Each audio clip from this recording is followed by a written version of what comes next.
Om Ajnanatimirandasya Jnananjana Shalakaya Chakshurunmilitam Dhena Tasmai Shri Gurave Namah. Om Namo Bhagavate Vasudevaya Narayanam Namaskritya Naram Chaiva Narottamam Devim Sarasatim Vyasam Tato Jayamudiraye.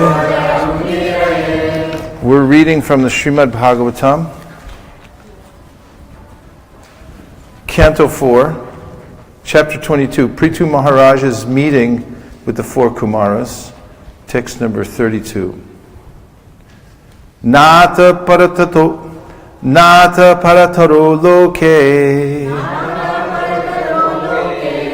Pumsa swarta vyatikrama Yad adhanyasya preyastvam Atmana swavyatikramat Not Ata After this Paratara Greater Loke In this world, Pumsa, of the living entities, Swarta, interest, Vyatikrama, obstruction, Yadati, beyond that, Anyasya, of others, Priyastvam, to be more interesting, Atmana, for the self, Swa, own, Vyatikramat, by obstruction. Translation: there is no stronger obstruction to one's self-interest than thinking other subject matters to be more pleasing than one's self-realization. Please repeat. There is no stronger obstruction to one's self-interest than thinking other subject matters to be more pleasing than one's self-realization. Purport by His Divine Grace A.C. Bhaktivedanta Swami Prabhupada. Human life is especially meant for self-realization. Self refers to the super-self and the individual self, the Supreme Personality of Godhead and the living entity. When, however, one becomes more interested in the body and bodily sense gratification, he creates for himself obstructions on the path of self-realization. By the influence of Maya, one becomes more interested in sense gratification, which is prohibited in this world for those interested in self-realization. Instead of becoming interested in sense gratification, one should divert his activities to satisfy the senses of the Supreme Soul. Anything performed contrary to this principle is certainly against one's self-interest. Nata parataro loke pumsa swarta vyatikrama yad yanyasya preyastvam atmana swavyatikramat. There's no stronger obstruction to one's self-interest than thinking other subject matters to be more pleasing than one's self-realization. And here we have the simple formula for happiness and perfection. And one has to understand through the eyes of the scripture what one is. It's described in the Shastra, Kesha Gra Shatabhaga Ritatmakaha Jiva Sukshmo Swarupo Yam Sankyatito Hi Chitkana. Chaitanya Mahaprabhu, when instructing Sanatana Goswami, who asked, "Who am I?" said that you're a particle of consciousness, from an emanation from the Supreme Consciousness, known as Chitkana. And if we think carefully about the function of consciousness and realize that that is our nature, when Arjuna asks in the 5th chapter in the 8th chapter of the Bhagavad-gita, what is the nature of the self, Krishna describes as the Atman. And the Atman is a conscious entity, and in essence, what we have, I could say, the only thing that we have is our attention. And the only real choice that we have, being that we have free will, what does that free will entail? It entails the choice where to place our consciousness, where to place our attention in any given moment. And this science is, as Krishna explains in the Bhagavad-gita, that there are various results for placing one's consciousness in various places. For instance, he says, Jayato Vishayan Pumsam Sangasteshu Pajayate, that if you contemplate matter, that is the objects of the material senses, then what happens is you develop a relationship with them, called a sangha. Jayato means that you meditate on them or you contemplate them. And as you're doing so, because consciousness is so powerful that you bond with that material element. Jayato Vishayam Pumsam Sangasteshu Bhajayate. You develop a sangha. So my arm is an anga of my body. It's attached. And I'm attached to it. And I carry it wherever I go. And when I look around at the world and I see things and I contemplate them, which means that I consider there's something in this for me, then I develop a sangha with those particular material elements. Consciousness is so powerful that by contemplating the material elements, then I actually enter into it. And what is an ordinary material thing becomes my thing. For instance, there are many cars in Toronto. Does anybody here own a car? Yeah? There are many cars in Toronto, but one of those cars, or two or three, are your car. So there's a difference between a car and my car. And what is the difference? I've designated one of those by my consciousness. I've looked at it and I've said, this is my car. And now it's a problem for me.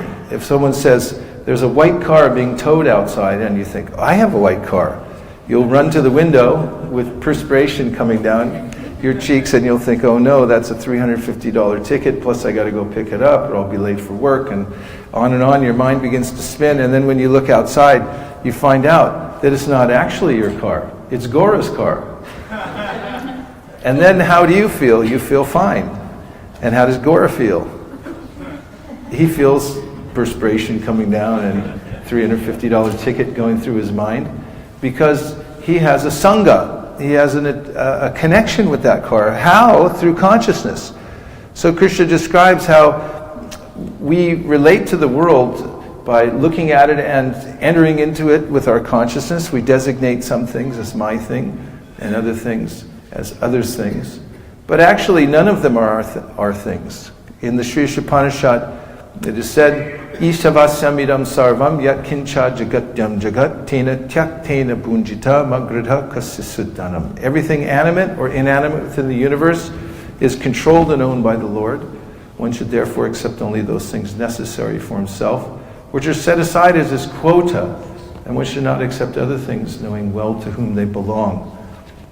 And a person who is in the stage of self-realization is situated in self-realization, is described in the Bhagavad-gita by Krishna as not having anything to do with the material body. So it's in the same way that I become attached to my car, and I think this is my car, in a similar way I designate that this is my body. And I think, and I become, it becomes a burden for me.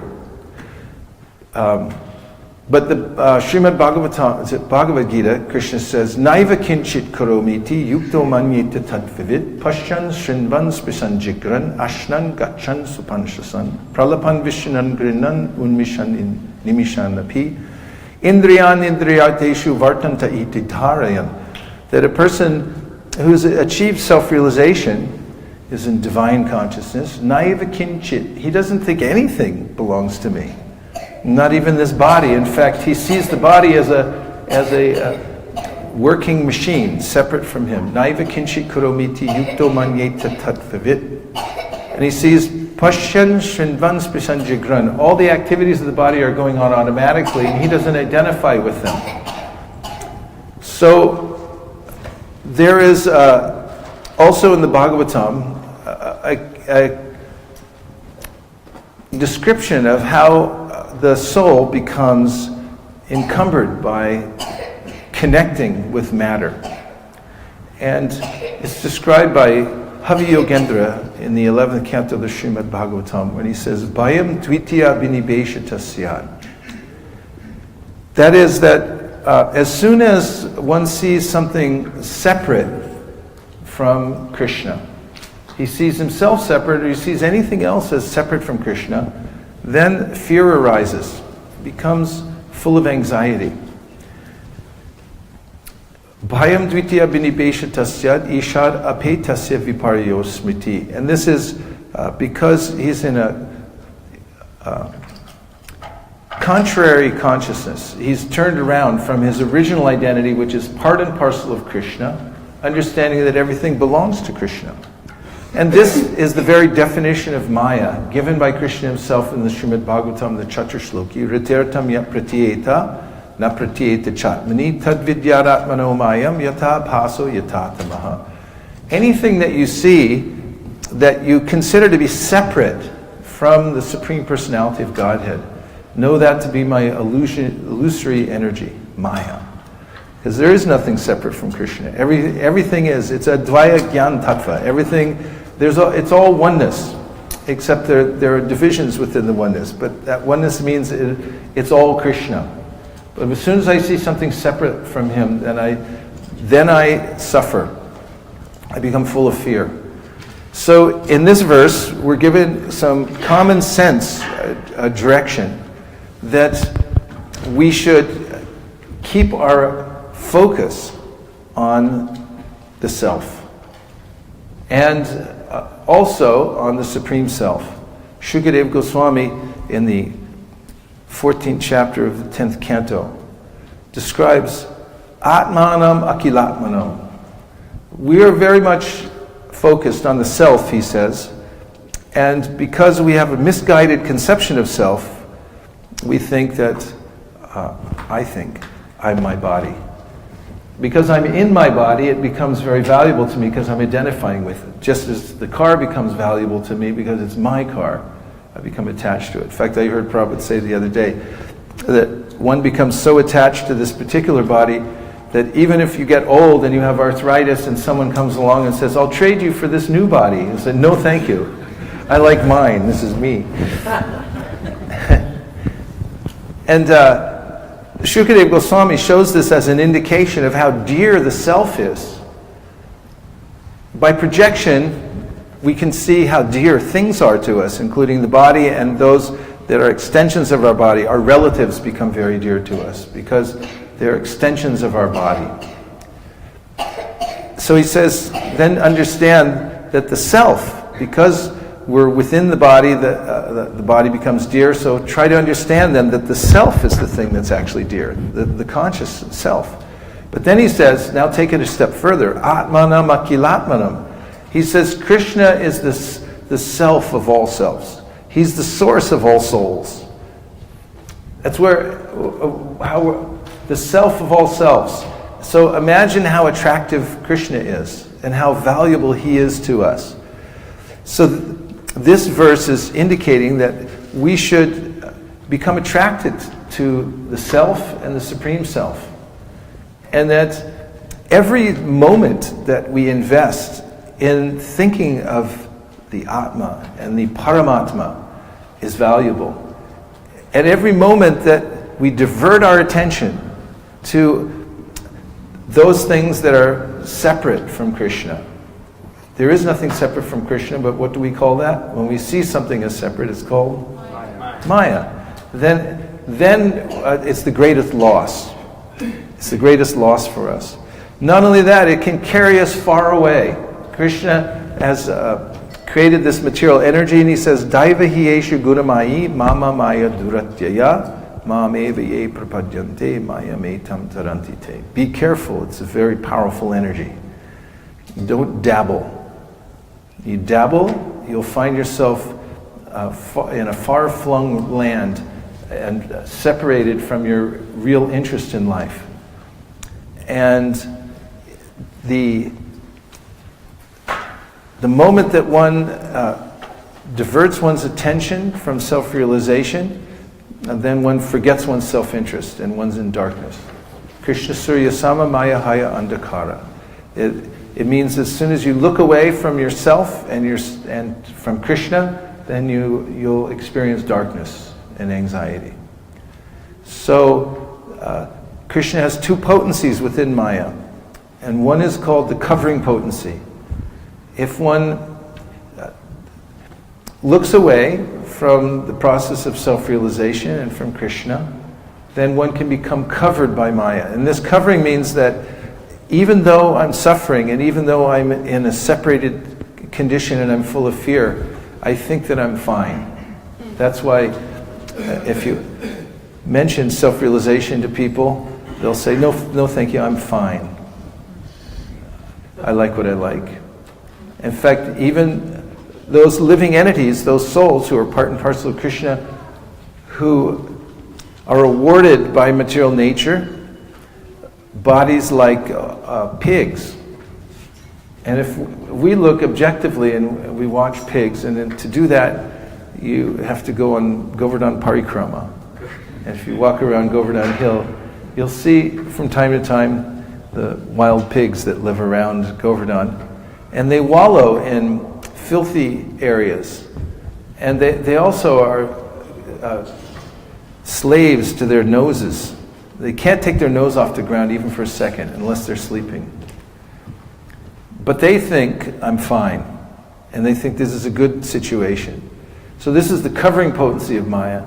And then the throwing potency of Maya means that when I become distracted or averse to self-realization and to Krishna, then I'm pushed away. I'm separated. And then I get covered over. So the advice here is that one should keep one's attention on self-realization. It's so valuable that Rupa Goswami recommends Yena Tena Prakarena Krishna Mana Niveshayat. The first order of business in the process of Krishna consciousness is to remember Krishna. And also in assisting others, the first order of business is to help people remember Krishna. And in fact, he says that there are many rules and regulations throughout the Shastra. So many you can't even count them. But he said all of them are servants to two regulations. One is always remember Krishna. That's A-R-K. Everyone say ARK. Now say it 3 times. Thank you. And the other is never forget Krishna. Never forget Krishna, NFK. A-R-K, NFK. So these two are the most important of all rules. Always remember Krishna, never forget Krishna. So then it comes to the practicality. How does one do this? So Prabhupada gives a recommendation that although the mind is described as a factory for creating ideas for sense gratification, Krishna says in the Bhagavad-gita, Prajahati yada kaman sarvan parta manogatan. Means that the mind is a little factory. You can see smokestack outside with smoke coming up, and there's all kinds of conveyor belts and things moving inside. And what's it producing? All kinds of ideas for sense gratification. So he describes a person who's come to the point of self-realization in this verse, because Arjuna asked him, what does the person look like? Well, how do they act? What is their state of consciousness when they're in self-realization? And Krishna says, Prajahati yata kaman sarvan parta manogatan atmani bhatmana tushta stita pragnasta dochate. Stita pragna means somebody who's actually fixed in consciousness. Stita pragna, he's called fixed in consciousness when he's able to find satisfaction in the self. Tushta. He feels satisfied by meditating on the self and the Supreme Self. And also, prajahati yata kaman, he abandons all of these products that are coming out of the factory of the mind. They're being produced constantly and offered to us. As, how about this? How about that? How about this? How about that? And he's changed his course. He's refocused his attention upon the self and upon Krishna. And then therefore he becomes fixed and satisfied in the self. He's given up taking the products that are produced from the mind. So this is the process. Now, practical advice Prabhupada gives, how to deal with the mind. The same way that you grow orchids. Anybody here grow orchids? Someone put one in my room. 2 people grow? Oh, same family, okay. You grow orchids? What is the secret to growing an orchid? Let it be, yes. In the words of a famous orchid grower that we know, who gave us some orchids and then gave us advice how to take care of them, she said, you must give them tender, loving neglect. And Prabhupada mentions this also in a commentary in the 4th canto of the Srimad Bhagavatam, that the proper way to deal with the mind is through neglect. And also, one may know how to procrastinate. Anybody here know how to procrastinate? So you can apply that. In fact, in universities there are subjects like, there's math and applied math, physics and applied physics, so there's procrastination and applied procrastination. It's a whole new department in major Ivy League schools. Applied procrastination. And that goes for the science of controlling the mind. When the mind comes calling, you can use your skill of procrastination and just neglect it. Say, that's all right, I'll do it some other time. And attend instead to the process of self-realization. So here, again, in the verse, to bring our focus back, there's no stronger obstruction to one's self-interest than thinking other subject matters to be more pleasing than one's self-realization.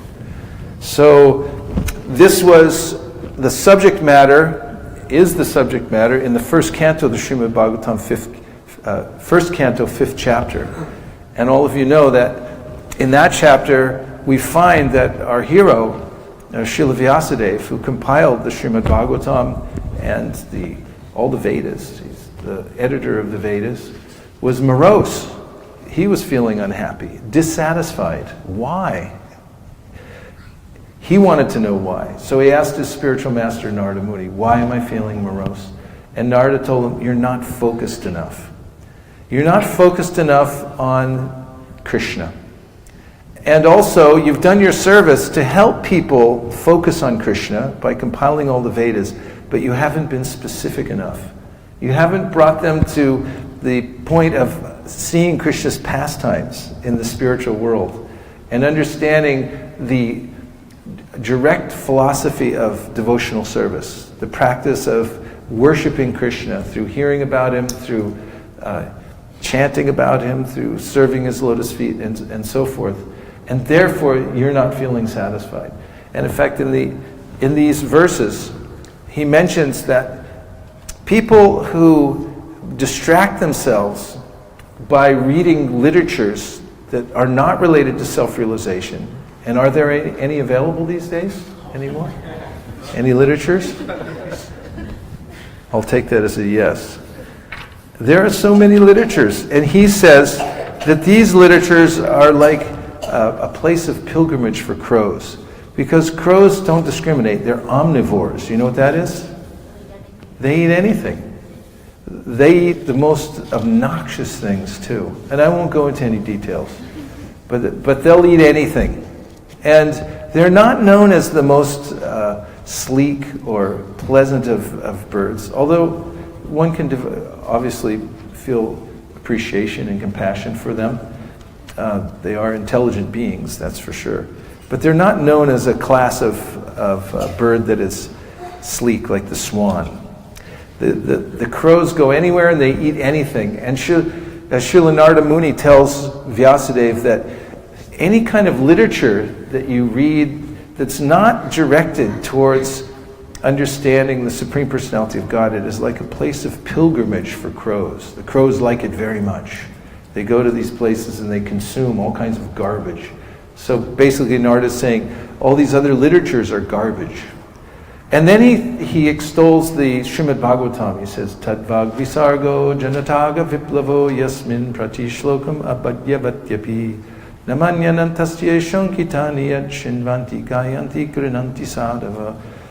And he says, on the other hand, the Srimad Bhagavatam is a different creation. It comes from the spiritual world.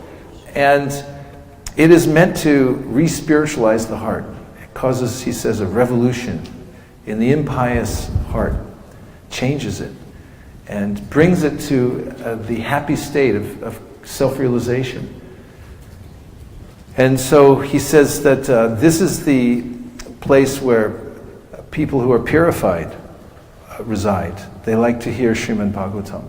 And then he says, this is one of my favorite verses from this chapter, or from anywhere else for that matter, Tatonyada kinchana yat vakshita. And that is, Tatonyata kinchana yad vivakshita pratagdrashas tatkrita rupanamabi.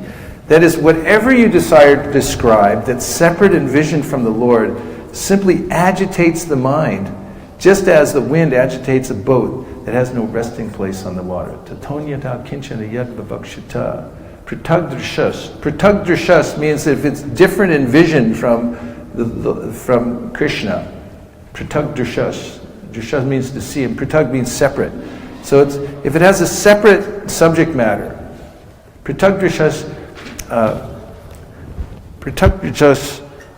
tatkrita rupanamapi, then it creates all kinds of forms and results within the mind, agitations that disturb the mind.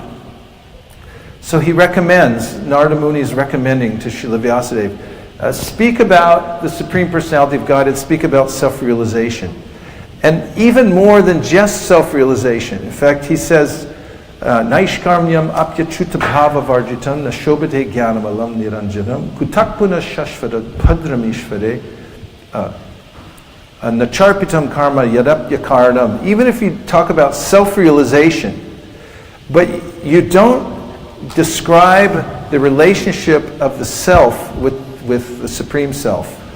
And in this, he says, Achuta Bhava. Everyone say Achuta Bhava. Achuta Bhava. Achuta is the name of Krishna. So it says, if it doesn't have that bhava for Achuta, that feeling that one's connecting to the Supreme Personality of Godhead in devotional service, Achuta Bhava, he says, it nashobate. It doesn't look very nice.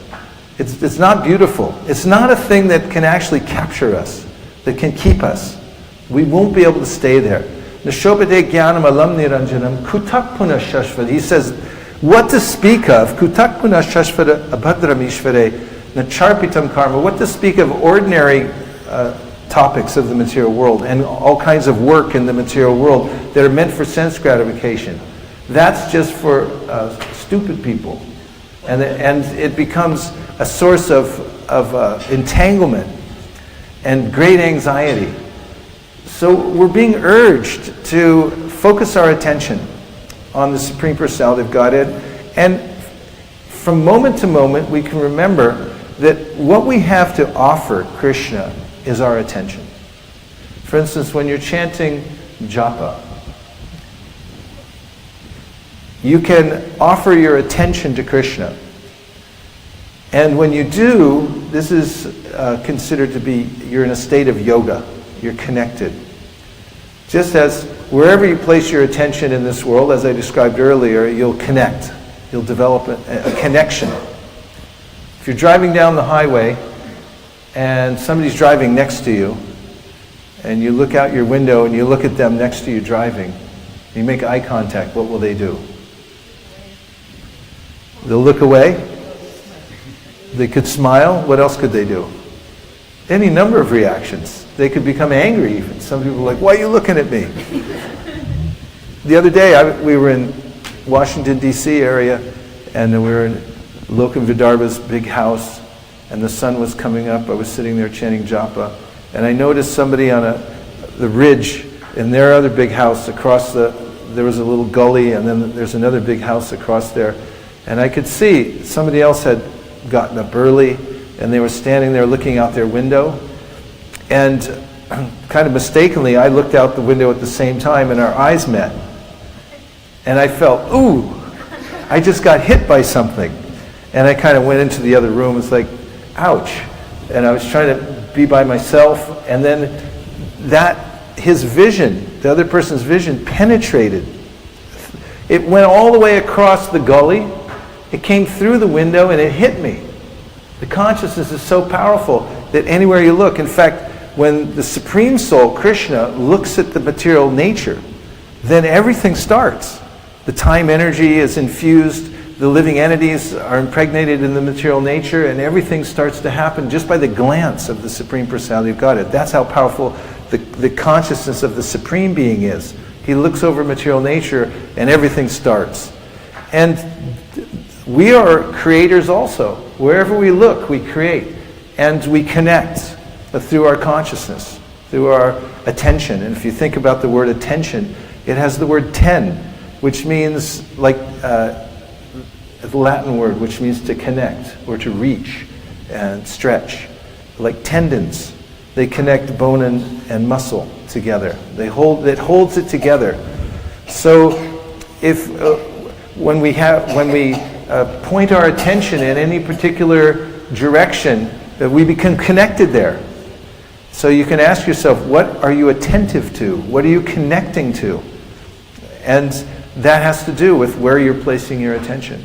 One of the most useful mantras I've ever received is, where attention goes, energy flows.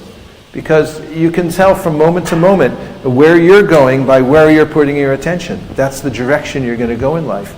Therefore, in the Gita, Krishna informs us that you can go wherever you like. You're so powerful. You're a living entity. You can go, he says, yanti deva vrta devan pitrin yanti pratirvrta bhutani yanti bhuteja yanti mam yajinopimam. He said, little jiva, little particle of me, little conscious entity, with your powerful attention, you can go wherever you like.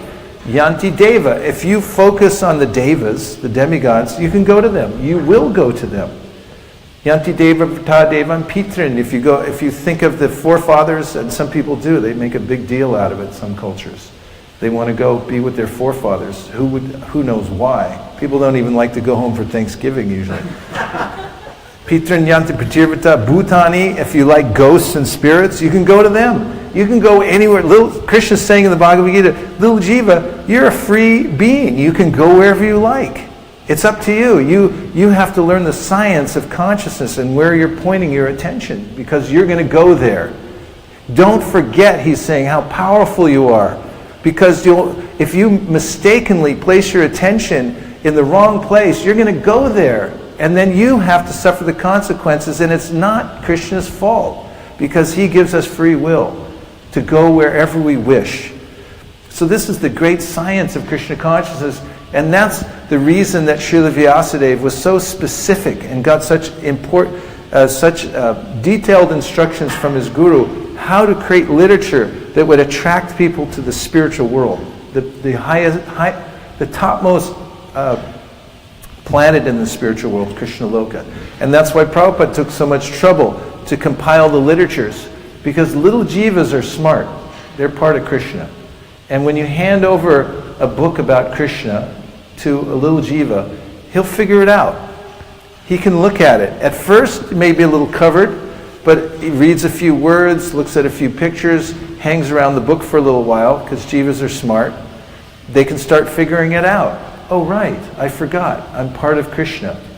That's why we take so much trouble to go out after we've gone in to deal with our own attention, the direction of our own attention through our practice, to go out and give other people an opportunity. Here's a little instruction, Bhagavad-gita, how to place your attention in a place that will make you happy.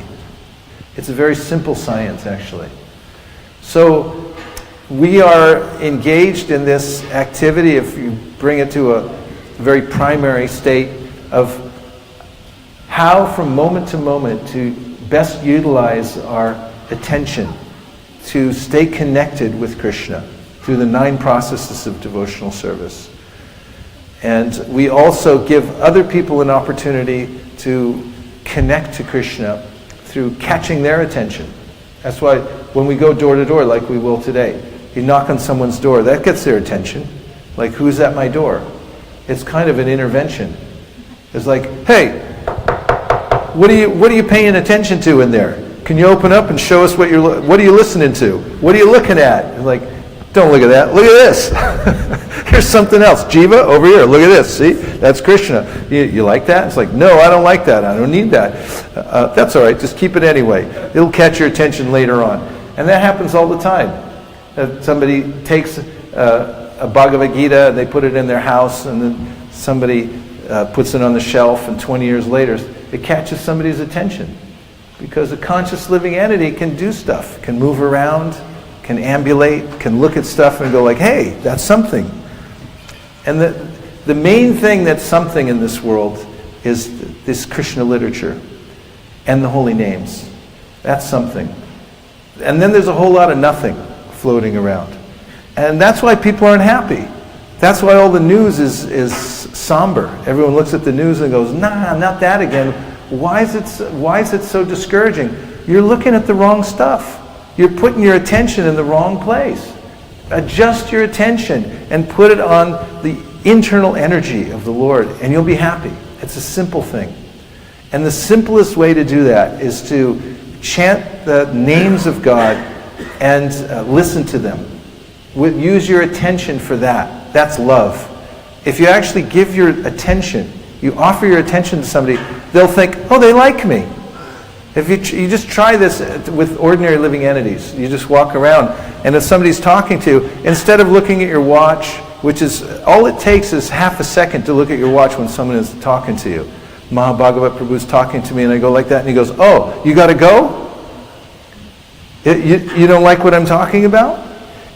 You just look at somebody, look away for half a second when you're talking, they'll understand, like, oh, you got to go, you're not interested.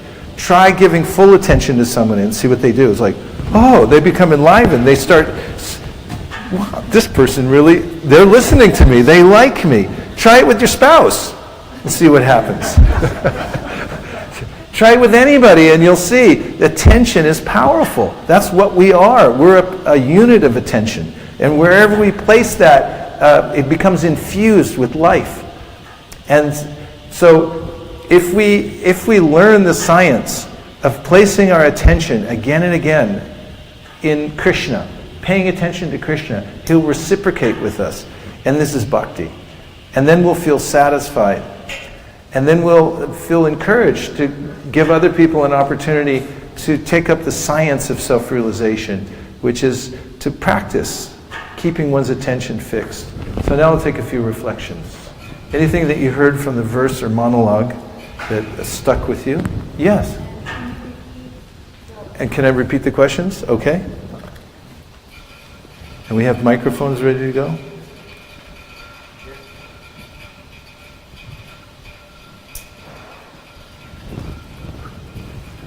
Oh, Gaura.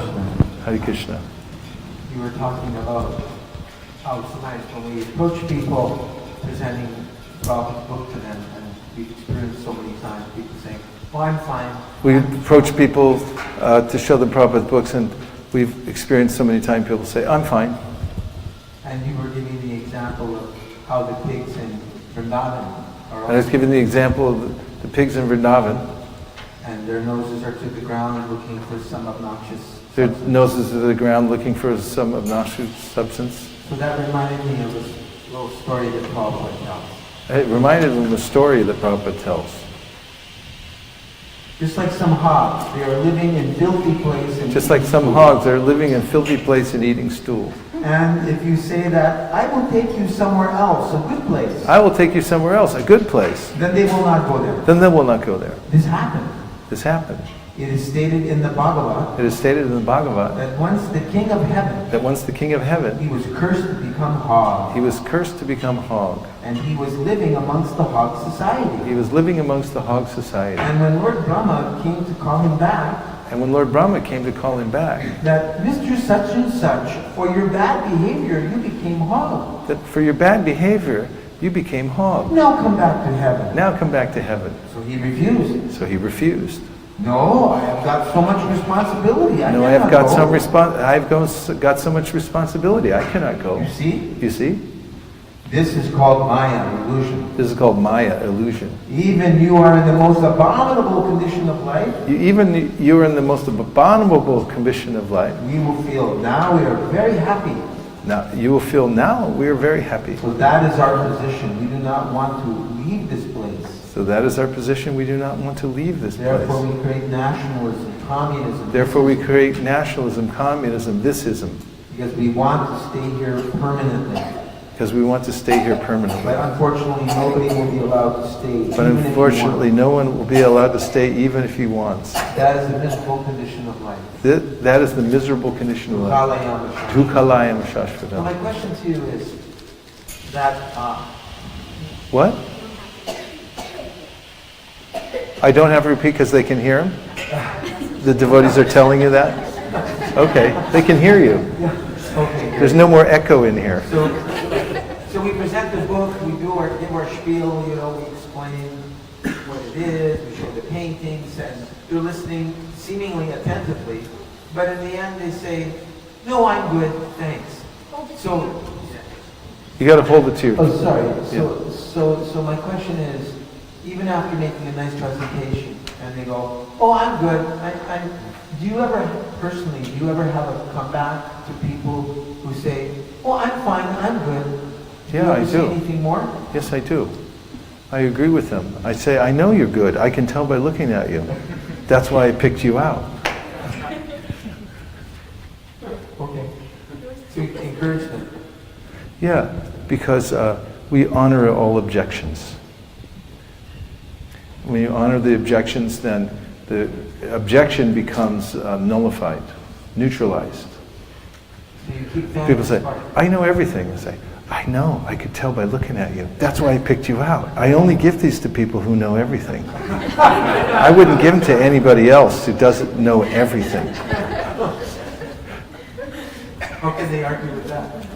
Well, they can, but there's a way in which we gently try to offer people an opportunity and to overcome what are automatic objections that people have. These come as a natural reaction to not wanting to be moved from this attention span or this place of attention to another. It's kind of a natural way in which a living entity becomes ensconced in the material world.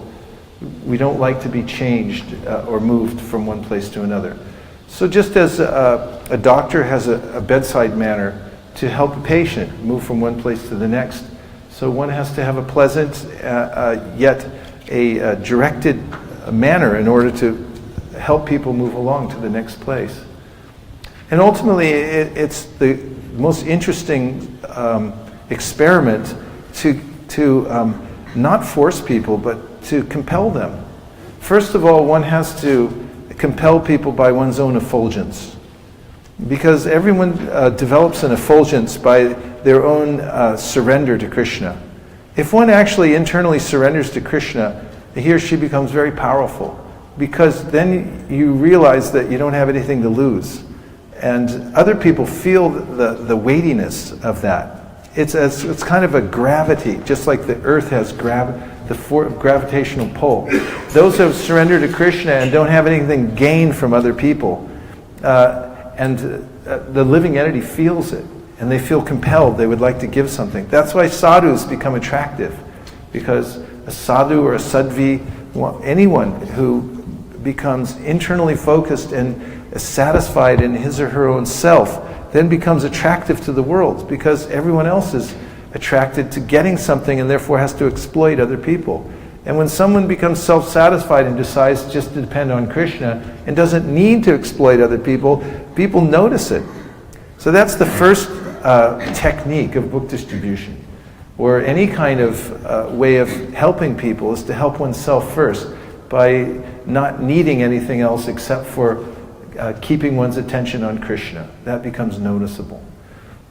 And then developing compassion, because people feel that also. If one, as we talked about yesterday, actually has real compassion and is seeing that here's a fellow living entity, and this person is engaged in various ways. If I'm not in Maya, then I can see how other people are. If I'm in Maya, then I become attracted to the Maya they're in, and I don't have the same empowerment or force to help people. So those things are important, and also just using the opportunity to refocus one's own attention while presenting Krishna consciousness to others, and then leaving it to them and see, what would you like to do? And I notice that when you give people the free choice, free will, and then they decide, they become very happy to make the choice, to give something in charity, to take, a gift and appreciate it. And also, if you appreciate them and what they're doing, and don't disparage who they are, or what situation they're in right now externally, then they'll also appreciate you. I mean, the other day when we were going door to door in Baltimore, Washington, D.C., we were somewhere on the East Coast, and we approached a door, and the woman was there with her, she was actually just going in with her dog, and she saw us, and I was about to show the Bhagavad-gita, and she said, "I'm a Christian." And I said, "Oh, that's wonderful." I said, "If there are more people like you in the world, it would be a better place to live." I said, "It's people of faith like you who are keeping the world afloat." And she immediately opened, because I appreciated her. Whatever you appreciate appreciates. It grows. So if you're able to appreciate people in their whatever situation they're in, they tend to open their hearts. Then what followed after that? Because you're pushing a Christian.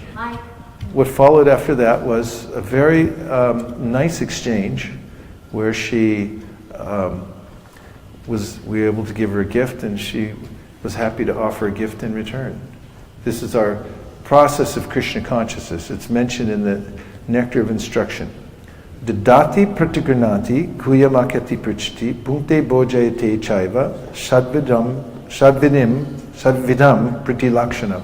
That Krishna consciousness is an exchange of love that is carried out in 6 ways. One is giving gifts, and the other is accepting gifts. The other is giving prasadam, and the other is accepting prasadam. And the other is revealing one's mind to another, and the other is listening to the other reveal their minds. And when we're in a community, these are the 6 main activities that we engage in. And the more we engage in them, the happier we become and more successful the community is. And then when we go out to the world and meet people, we do the same things, the same 6 items. We offer gifts, we take gifts in return. And it becomes spontaneous. When you really give something to somebody, they feel like, I should give something in return. And that kind of exchange, of loving exchanges, it grows, there's a bond that grows, and people appreciate what you're offering. And we appreciate them too. So nice to go out and then come back and then talk about the living entities that one meets. The other day when we were in Florida, in Alachua, I think 84 devotees went out on book distribution. And when we came back, we met in the temple room, and we shared experiences. Everybody had a wonderful experience. Because when you go out with the intention of giving Krishna conscious gifts and revealing one's mind about self-realization to other people, and then you listen to them reveal their minds, you have this loving exchange. And it's profound. Actually, there is nothing more exciting or interesting than that. Especially at Sankirtan, because you're going out and you're meeting people that you ordinarily wouldn't have met. I tell people all the time, I said, that, they say, why are you out here and things? And I say, well, this is, my spiritual master told me to come out and meet people and exchange ideas with them. And he told me to come out and learn from you, I tell people. And I say that actually that's what society's for. That's why we live close together in cities. Not to be isolated, but so that we can exchange with each other. So that's why we're here. It's just a loving exchange. And people appreciate that. Yes, other reflections? Can I ask a question? Sure. It is easy to understand how Krishna's instruction to surrender to him can be applied by brahmacharis, vanaprasthas, and sannyasis. But how can this be applied by working grihasthas who at work have to put their full attention to work and 40 hours a week at least, and apply that surrender to Krishna? Our acharyas say that when you go to work, you should think, this is my allotted duty that I'm doing for Krishna. You could work at a factory or in a cubicle or wherever it may be, but you should think that I've been allotted this work by Krishna, and then you should remember Krishna. And also, this was a conundrum for Arjuna also. He was a warrior, and there's a lot of clamor in the middle of battle. So he wanted to know how to remember Krishna also, and Krishna said, first Krishna was describing how important it is to remember him at the time of death, and then he said, Tasmat sarveshu kaleshu mamanusmara yujicha mayarpita manobhutir mami vaishyasya samshaya. And that is that, therefore, while you're doing your work during this lifetime, you should practice remembering me. Abhyasa yoga yuktena, he says in the next verse. And Prabhupada gives a very simple and commonsensical solution in the purport. He said, this means that you should chant Hare Krishna and do your work. So you can either chant Hare Krishna all day long while you're doing your work, and if that's not practical, you should chant Hare Krishna and then go do your work. And the practice of remembering Krishna by chanting his names will pervade your consciousness as you're working. And when you think that I'm doing this for Krishna, then you'll remember Krishna also. And then the third process is to give the money that you make to the Bhagavad-gita fundraising drive this Sunday. Shastradan. Because when you give away your money to Krishna, your mind will follow the money. Just like if you took all your money right now and you put it in the hundi, you just stuffed it all in there. Or somebody did it for you. It's like, where's all my money? We just put it in the hundi, and now you know you can't get it back. So it's in the hundi, and you go home and you take a nap. Where's your mind going to be? In the hundi. Where's the hundi? It's on the altar. At Krishna's lotus feet. It's in the temple room. And if you give away things to Krishna, which is a smart program, because it's going to be taken away anyway. And if you're smart enough to give it away preemptively before somebody else takes it, then you get credit. And if you hold on to it long enough until Uncle Dilip comes and takes it, because Uncle Dilip, I got to have an operation. You're the only guy in the family who has any money. You got to give it to me now. It's like, darn, I should have gave it to Krishna. And then I would have said, sorry, I put it all in the hundi. You can try to get it back, but I don't think you can. If you give it all to Krishna ahead of time, then you'll think of Krishna. So Krishna recommends that. He said, just try to give it away. Give what you have. Give it to me. And he'll take care of it. The faster you give it away to Krishna, the safer you are. Two guys walking down the street in Toronto. And a gunman jumps out. This doesn't happen in Toronto, so it sounds a little fantastical. There's no gunman here.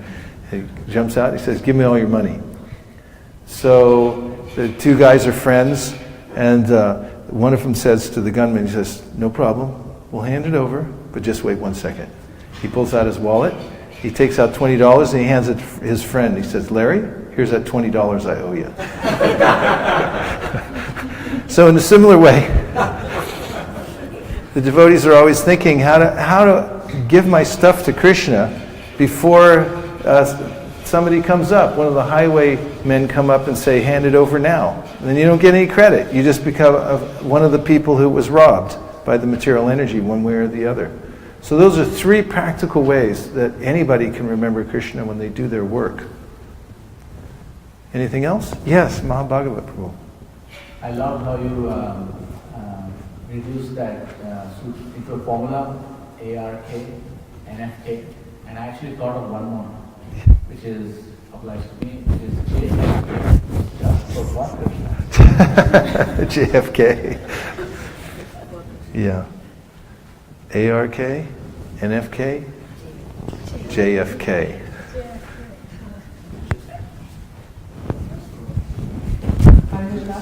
That was a very amazing way of looking at attention. It really made me reflect on how inattentive we are.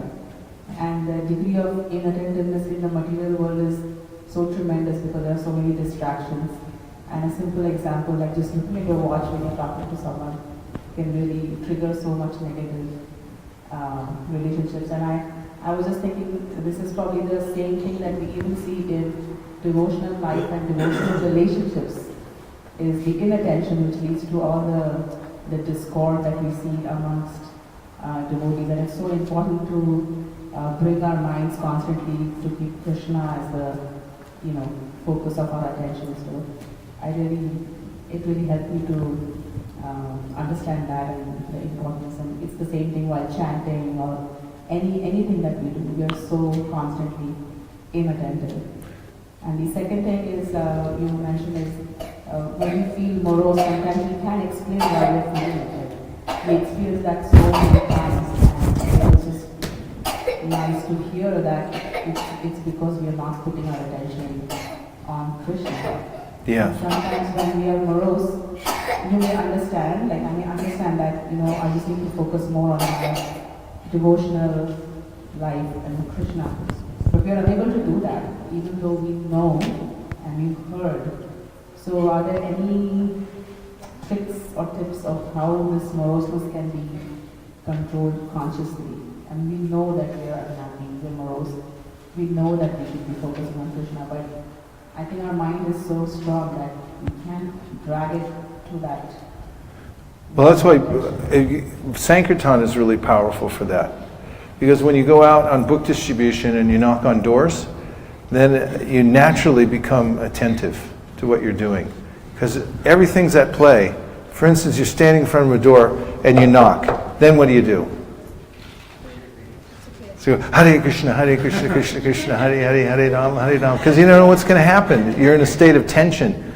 And you have to use all your wits and attention to present to somebody else. And in doing that, you really have to be aware. Because they'll make you aware. They'll go like, I'm not interested. Now what do? Now what are you going to say? And why are you saying it? You have to become aware of that too. Why am I going to all this trouble to bring this to people's doors? You become aware of what you're doing when you're delivering it to other people. It's also important to bring new people into your Sangha. Because new people are naturally focused. When they first come to Krishna consciousness and they come in, they have a kind of raw enthusiasm. It's like the first time they're seeing everything and they're appreciating it for the first time. And there's a natural way in which we're very attentive when something's very new. Like if you can remember the first time you walked into the Krishna conscious temple or opened the Bhagavad-gita and you're looking at it, you become enamored of the environment and of the pictures and all these kinds of things. Like the other day when I was, I go to corporate engagements in Silicon Valley at Salesforce. Anybody here know Salesforce? It's a big company. And they have these huge high-rise buildings in San Francisco. So I was going to get a visitor's pass. So I was checking in, and I had brought with me a changing bodies exhibit, a small portable one that we have at home. And so I brought it in. I had to put it down on one of the tables in the lobby, and then I went to the desk. And as at the desk, I was kind of keeping an eye on my changing bodies exhibit, and I saw people walking by, and they stopped, and they turned around, and they came back, and they, what is that? Everyone had their cameras out. Then I got on the elevator, and I'm going up the elevator carrying it, and there's 20 people in the elevator, and they're all crowded around looking at me and that. It's like, what is it? And in those situations when I'm explaining what it is, I'm very focused. I'm very attentive, and that carries over. That's why book distribution and going out to teach Krishna consciousness to others is high sadhana. It keeps us focused. So Srila Bhaktisiddhanta urged his sannyasis. He said, you should go out every day. He said, go out every day and knock 4 doors, at least. Because that way you'll remain focused, because you'll be speaking about Krishna to others. And he said, even if they don't take, they'll also think, even if they close the door on you, they'll think, some Hare Krishna guy just came here. And Prabhupada would always emphasize, he said, when they think that, they think Krishna. And the word Krishna sticks in them, and they get some attention, some focus on Krishna. So we're a preaching movement. And our sadhana really is thinking about how to spread Krishna consciousness to others. We're not bhajan and undis. We don't just sit in a cave and chant all day. You can't do it in Kali Yuga. It's not recommended. Srila Bhaktisiddhanta said, don't do that. He said, go out and teach Krishna consciousness, bring new people in and teach them how to be Krishna conscious. In fact, for householders, near Kul and I, for 18 years, we had programs in our home. And that was our saving grace.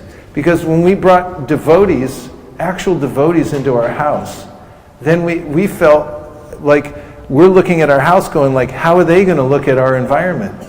We have to change it to conform to the purity of these people who are coming into our house. And that made us focus on Krishna. So that's all in the realm of expanding Krishna consciousness. If you go out to give Krishna consciousness, you'll think of Krishna all day long. And Prabhupada mentions this when he talks about what is an Uttamadhikari. In the Nectar of Instruction, he says, that he defines the Uttamadhikari. He says, out of the group of devotees, everybody's chanting Hare Krishna. And he says, somebody will emerge that becomes very steady at chanting and practicing Krishna consciousness, and that they also become well-versed in the philosophy, and they also go out and they think 24 hours a day how to spread Krishna consciousness all over the world. He said that's an Uttamadhikari. So our emphasis really on thinking of Krishna is part and parcel with expanding the Krishna consciousness movement. Kriyasu yatsach charanara vindayo, from the Srimad Bhagavatam. Prabhupada makes much of this verse from the prayers of the demigods. He said, this kriyasu, this working to spread Krishna consciousness to others, or working to help, even if you're not going out, if you're working in the temple in significant ways to as a support system to help make the environment friendly for devotees to stay and for them to go out and preach Krishna consciousness, that will help you keep your mind focused also. And then when you sit down to chant, you actually have to think, you have to pray to Krishna, please empower me to spread Krishna consciousness. And when you chant like that, like Manasutta, the late great Manasutta, he just passed away recently, just this last year, right? On a train. So Manasutta Prabhu was the top book distributor in the world for about 3 years in a row, O'Hare Airport. That's back when we used to measure by the best 2 days out of 3 on a weekend. Remember Dharma? And remember Manasutta? He would sit in a corner of the temple room and chant japa so intensely for his full 16 rounds, and nobody would get near him because he would growl at you if you came close. No disturbing his japa. And people around the world would want to know. They'd ask, what's he doing? How's he so successful in selling so many books? And he always gave a one-word answer, japa, because of his japa. So the two go together. You have to be absorbed in thinking how to spread Krishna consciousness to others, and when you're doing that, then your own sadhana becomes very intense, because you have to pray, how am I going to do this? Like when I go around, I take devotees out on Sankirtan. In fact, the other day when we were in Alachua, at the last part of the day, there's a picture of this. We had 85 devotees that went out, and about 60 of them ended up at the same spot by the end of the day. And they were all with me. And we went to And we went to the last door. You can see a picture of this. The last door I knocked on, they opened the door, there were 60 devotees out there. 60. But devotees are watching me and they're saying, show us how to distribute books. Show us some magic. And I'm looking at Krishna going, Krishna, show me some magic. How do I do this? And when you stay in that state of tension, like, how do I do this? And Prabhupada was in that. When he came to America, what did he write about on the boat? He was saying, how am I going to make this stick? How am I going to how are people going to be empowered to understand the Srimad Bhagavatam? That's where his mind was. That's the meditation that keeps us ever focused on the holy name. And he said that if you're given a task by your spiritual master that you can't do, but you decide, I'm going to do it anyway, that's when you really start to meditate and chant clearly. Have you ever had a task? Of course, I'm asking a temple manager, have you ever had a task that's impossible? And the answer is every single day. And the solution, Prabhupada said, when you have something to do and you can't do it, you don't know how to do it, you should pray, how can I do, how can I do, how can I do? And if you chant like that, Krishna, how can I do? And I've seen it so many times. Look at Brahma. Brahma in the Bhagavatam, he started the creation and everything went wrong. There was all kinds of weird people coming out, attacking him, chasing after him. He's like, what do I do? And he's sitting there meditating, trying to think like, what do I do? And so he meditated on Krishna. He made his prayers. And did Krishna show up? Yes. From where? His nostril. Lord Varaha came out of his nostril. So if you're a temple manager or a Sankirtan devotee or someone and you're thinking, how do I do this? We're living entities. We're not responsible for figuring it out. Krishna figures it out. We're supposed to pray. So that's where the praying comes in, the chanting. You sit down and you go like, Krishna, I can't do this. And then you chant, Hare Krishna, Krishna Krishna, Hare Hare, Hare Rama, Rama Rama, Hare Hare. And you're thinking, how can I do? Krishna will come out of your nostril or some other place. And like, hey, where'd you come from? That's what Brahma, Varaha came out of his nostril, started flying around the universe. And like, wow, look at that. He showed up again. So Krishna shows up when we're trying to spread the Krishna consciousness movement and we don't know how to do it. And we're praying like anything, like, Krishna, how do I fix this? And then you just pray intensely. And that's where we make advancement, in that kind of anxiety. You have to be in anxiety to make advancement in Krishna consciousness. You have to have a goal that's impossible to reach and then reach it by Lord Chaitanya's mercy. And in those gaps, when you see the next goal and you can't reach it, and then you chant and you work together as a team to pray to Krishna and make your sadhana better, that's when the community gets stronger. Because everyone gets faith. It's like, we couldn't do this, but then Krishna did it. And our whole movement is based on that kind of faith. That's not us, it's Lord Chaitanya. In fact, Srila Bhaktisiddhanta Saraswati Thakur used to keep all of his managers broke. He wouldn't let them keep a bank account. They get a big donation, he says, spend it all on a festival, and even borrow more. Because he wanted to be in complete anxiety that, where's the money going to come from, Guru Maharaj? And he said, pray to Krishna. Be in anxiety for Krishna, that where's it going to come from? How's it going to happen? And in that, you can really focus on chanting. And that brings us to the end of our session today of Srimad Bhagavatam. I'll read the verse one more time, just so we can focus on it. There is no stronger obstruction to one's self-interest than thinking other subject matters to be more pleasing than one's self-realization. Om Tat Sat. Thank you very much. Go Premanande, Nitai Gaura Hari Bo, Hari Bo, Hari Bo, Nitai Gaura Hari Bo, Nitai Gaura Hari Bo, Bo, Hari Bo, Nitai Gaura Hari Bo.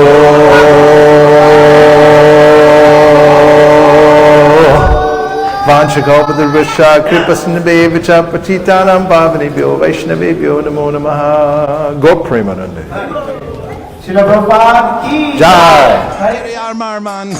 Nachariyar Marman, Nachariyar Marman, hey, Nachariyar Marman, Nachariyar Marman, Nachariyar Marman, Nachariyar Marman.